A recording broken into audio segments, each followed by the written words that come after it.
All right, ladies and gentlemen, welcome back to this Colecast presentation, bringing you coverage of the 8-team Invitational, the Runic Shift here on Colecast. We have ex-Trademark up 1-0 over Afraid. As always, I'm your casting host, Beef, and with me we do have iNsania of Team Insanity. Is that the team's official name now? Not really. It's just Sam named us that because we don't really have a team name yet. Ah, It's not even. Well, I actually did make the roster official today, so I suppose we are a team, but we don't have a name yet. well, Yeah. working on that one. These two teams, of course, with a lot of history, and they very much so do have a name. Yolam has not changed his team's name in forever, which is incredible because at one point he was changing it every other week. Been together for a while now, but still apparently not having the experience they need to deal with ex-Trademark as they got crushed pretty hard in game number 1. Yeah, I do believe they have a couple of new players. I've not seen actually Pablo, Fine, or Rhythme on that team before. I know Sender used to play for Team Afraid, and I think they had Mr. Ling and somebody else. I can't recall the last player. Yeah, Mr. Ling is definitely still playing backup for him. Okay. But yeah, definitely getting a couple of the players from the ex-Pencils team there with Fine and Pablo McDad. And then Rhythme, he came from, call it Karma? Or I have no I idea. don't even remember where he came from. But definitely making some changes to Afraid. But ex-Trademark, they're looking pretty damn good in game number 1. We'll see what they have in store for us in game number 2. Yeah, I mean, I feel like one of their biggest weaknesses has been their draft in the last couple of months. And last game, it just was perfect. And I know for a fact Minus has been playing a lot more recently. It feels like maybe this new patch has given them a little bit of hope in beating SG maybe, realizing that yeah, it's a new game. It's not the same things anymore. The last patch had been played out for so long that I'm gonna just straight up say that yeah, they had found the optimal playstyle. The way that SG was playing probably was the best way to play in that patch. And now it's a little bit different. People don't really know what the right way to go is. We got a lot of new heroes in the pool. Pearl is one I'm really surprised we didn't see last game. That hero is so good in early game team fights. Yeah, saw Uh, it once, I believe, yesterday, and got absolutely smashed. So there's a lot of heroes that people are saying have some serious potential, but like we saw in the last game when they used Lodestone and Hellbringer, you need to have experience with those heroes as well. Make sure that you've tested them out before you bring them into the tournament setting. And right now we do have some additional new heroes, namely the Hellbringer and the Dampier, making it into the lock pool. They join Torture, Parasite, Tempest, and Demented Shaman. But this Dampier, Haxorin, well known for ex-Trademark as being a phenomenal Dampier player. yeah, and Minus is a huge fan of that hero. I mean, you can go back to his days in Lions.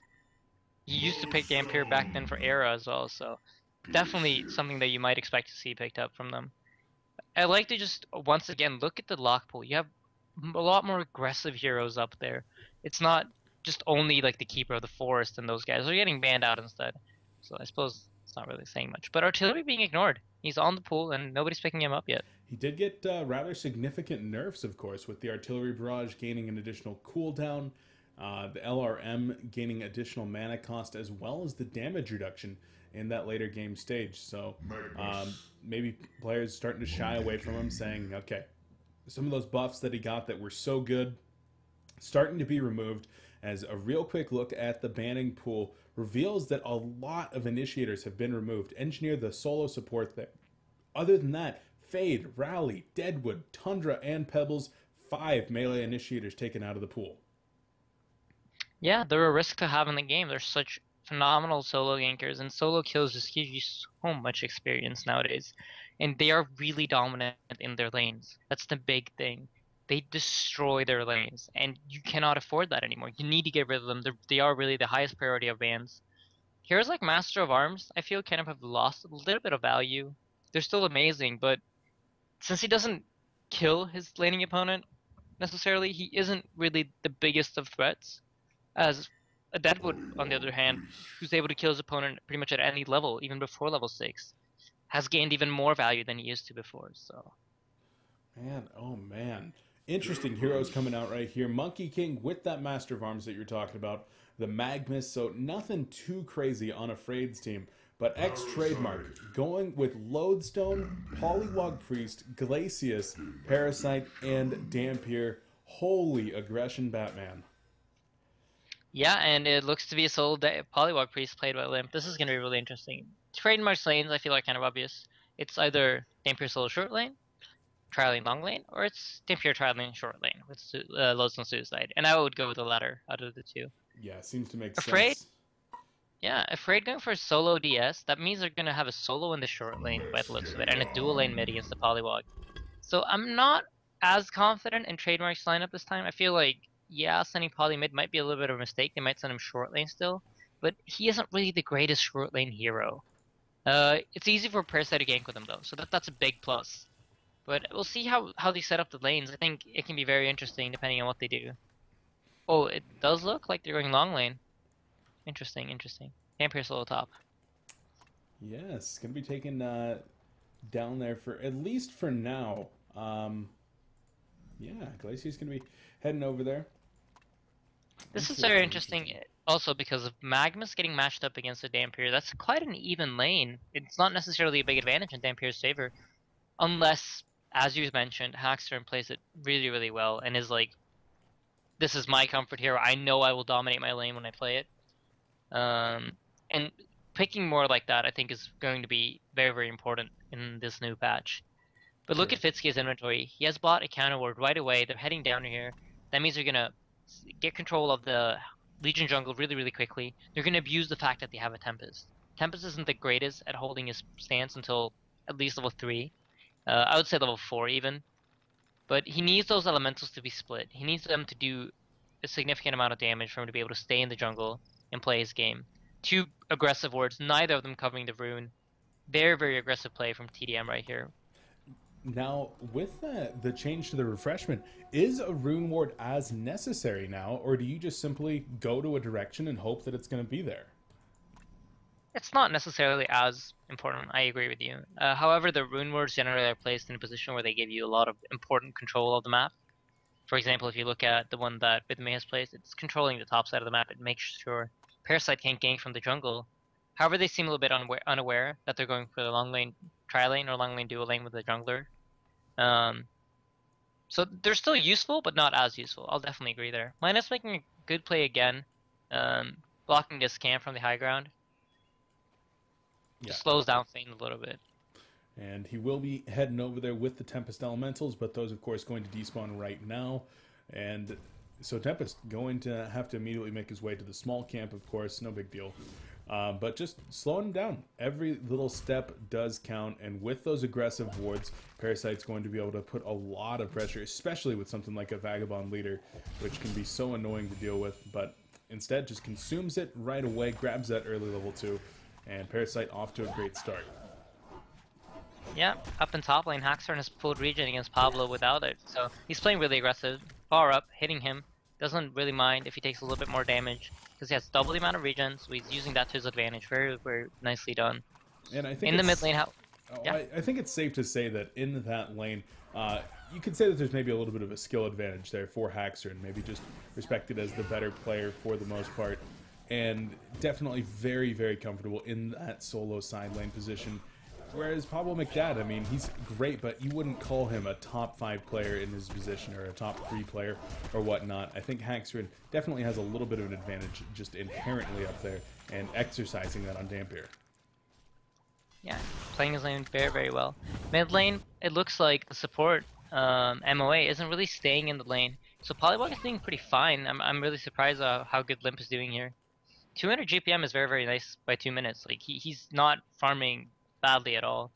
You could maybe compare him to the DS, who's sitting at 130 GPM down here in the bottom lane, not struggling really, really much, and not really able to do much. Whilst Polywog is doing really good middle, getting his levels, getting everything he needs. So nicely done by Limp as well. A player I feel does not get nearly as much recognition as, praise as he deserves. As well, Charge Shot going to go out here on Parasite. Polywog going to show up, gets the Hex onto Monkey King. MK has the Heavenly Vault, but she's not going to be able to get away as a result of that Hex plus the Leech from Parasite.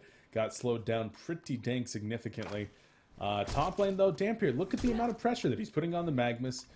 Just really, really making sure that Pablo McDad is never in a comfortable position. I mean, Pablo's done about as much damage to Dampier as Dampier's done on him. it really is the region that's playing a factor here. He has double the amount, and he's getting much more farm because of that. He's able to trade hits. Trading hits for him is getting out on top. And Pablo is killing the Volcanic Touch, which I think is a really good move. It's a really strong ability against melees. I was a little bit surprised of by TDM laning it like this, knowing that Hackstern wasn't going up in a favored lane, more so as an even lane, but the region advantage is definitely paying off for him. It's helping out a lot, and of course, once he starts using those abilities like length, the terrorizing flight, excuse me, the vampiric flight, of course, we'll be able to get some additional regeneration from that ability. But things in the top lane certainly progressing. Middle lane, though, Tongue Tie going to go out onto Polywog Priest, or excuse me, onto Monkey King from Polywog Priest, forcing MK back. He's going to have to sip his last bottle charge, and does fall back as Demented Shaman could be in some trouble. Gets frozen as well as the leech right here. Immediately drops the healing wave. The Thunder Blast going to be coming in. The body blocks right there from Parasite. And great body block, but Demented Shaman eats a tree, gets out of there. Rocket Drill comes back in though. Master of Arms going to go down. Great job from the ex-Trademark team, making sure to pick up one of those kills in the bottom lane. Yeah, very, very nicely executed. Parasite going to snitch the Minotaur here from Fine as well. He's not finding any good farm at all. He's on the same level as Parasite, and Parasite's already had a much greater impact on the game. Something that is really determining deciding this game, though, however, is how well Limp is doing in the middle lane, and just need to talk about it again. He is, if you open the damage chart, just look at the harassment that he's done. He's at 24% total hero damage dealt.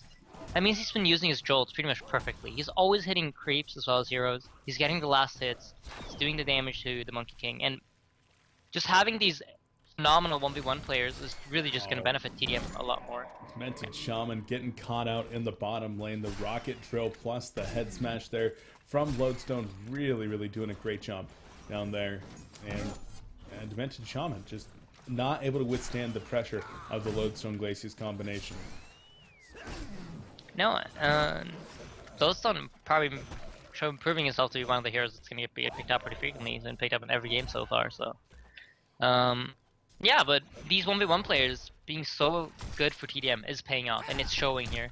Having these great players is really having an impact. Up top, Haxon almost killing Pablo. Yeah, he wants it for sure. Uses the Lava Surge to get away, though, and Mr. Pablo McDad is going to have to head back home. As middle lane, though, the Lex Thelonious pickup on Monkey King maybe paying off. No, actually, he's just getting He doesn't actually have it yet. now. There it is.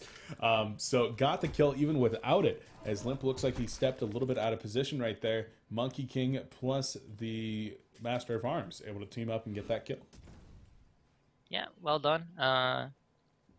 As let's see what's going on. Fitski moving down bottom, gonna get some experience down here in the lane together with Lodestone. Not really too much happening. Tempest has regained control of his jungle. They finally have this to work with. But at this point, it's like, okay, you've slowed down Tempest's greatest advantage, that he farms so incredibly fast. Normally, you would see Tempest at level 6 around 4 minutes, depending on spawns. And he's not able to use that advantage to go push. Like, he's behind Lodestone on levels. Normally, the Tempest hits level 6 earlier than anybody else in the game, and is able to force his advantage. Dampier going hard on Magnus up top. Lava Surge having to be used once again from Magnus. Sipping on that bottle as Dampier just relentlessly attacking Mr. Pablo McDad up there. If we take a look at the damage, Dampier now the top in the game, 21%, really exercising his ability to harass that Magnus. And he's just sitting on Steam Boots. I mean, that's literally the only item that he has right now, just using that regen and the Steam Boots. Make sure that he has a favorable lane, and doing a great job up there. Yeah, Steam Boots are a great laning item. They give you pretty much everything you need. They give you a lot of health. They give you about 200 health when you have them on strength. So it's great to deal with Pablo. It gives him superior attack speed, better movement speed. He has pretty much everything he needs. When you get Steam Boots, the first hero to get upgraded boots normally has a huge advantage in the lane. And that is Haxor now. So he's just continuously going to run up and hit Pablo whenever he feels like it. He has his ultimate to heal him up if it's necessary, if he oversteps his boundaries, or if Pablo pops ults. Glacius was in a little bit of trouble right there. As soon as he was able to get up the cliff, though, nobody was chasing him. So, doing a good job there. As Lex Talionis goes out in the middle lane. Monkey King doing some flippy-floppy damage onto Polywog Priest. Polywog looking for a Hex, though. Doesn't look like he's going to find it.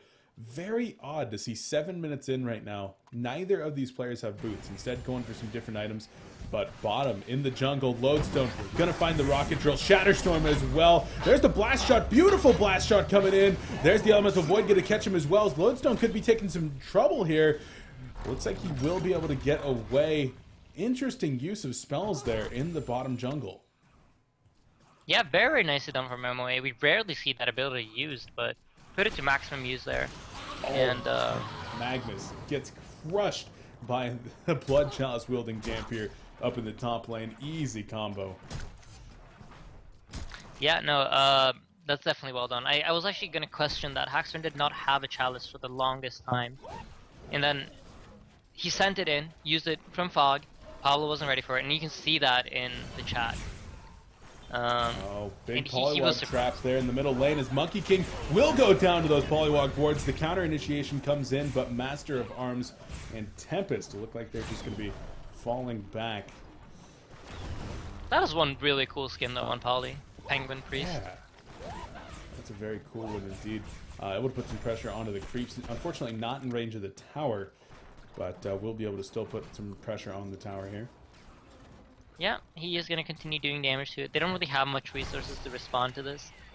Their lineup is something that, like, they have a lot of heroes that, for example, like DS, that are so good in 1v1 situations that weren't able to get put to their maximum use. I feel like Monkey King is another hero that does so much better when he's in a solo lane and has like a roaming support that will come gank for him every now and then, than when he's dual laned like he was now. He's kind of level gamed and doesn't really have the burst to get the hero kills. And it's just not working out for them. Same goes for DS. DS doesn't really have the levels. He doesn't have the resources he needs to really put that hero to maximum top lane, Magnus in trouble once again. The Dampier combo plus Parasite going to finish him off. Glacial Blast from Tempest just a little bit too late right there. He had just TP'd in, but Trademark Esports, ex-Trademark, up 5-1 hero kills, and they have a pretty damn large resource advantage only 10 minutes into this game.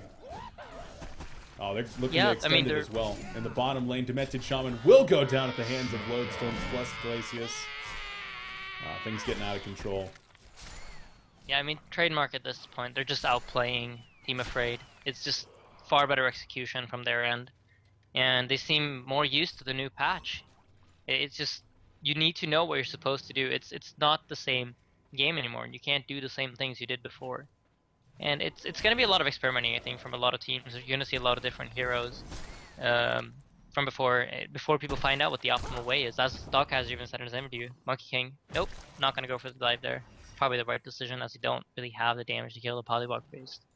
Yeah, not likely, as Dampier and Mr. Parasite up in the top lane. They want this Magnus. King's Grass disjointed there by a nice Lava Surge, and the ex-Trademark team will fall back, saying, hey, at least we drove him out of the lane. And Pablo has been suffering up here in the top lane.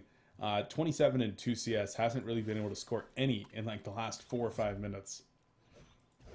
Yeah, he's been getting constantly ganked with Parasite as well, and Dampier just is one of these heroes that once he gets rolling, he starts snowballing really, really hard.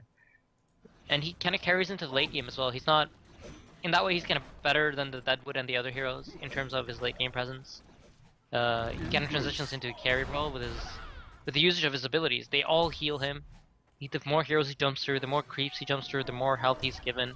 And he's an agility hero on top of everything, which just makes every point of agility be worth so much more on him. And the main stat of an agility hero just is so much more valuable in the late game. Shatterstorm activated here on the Monkey King. Holy crap!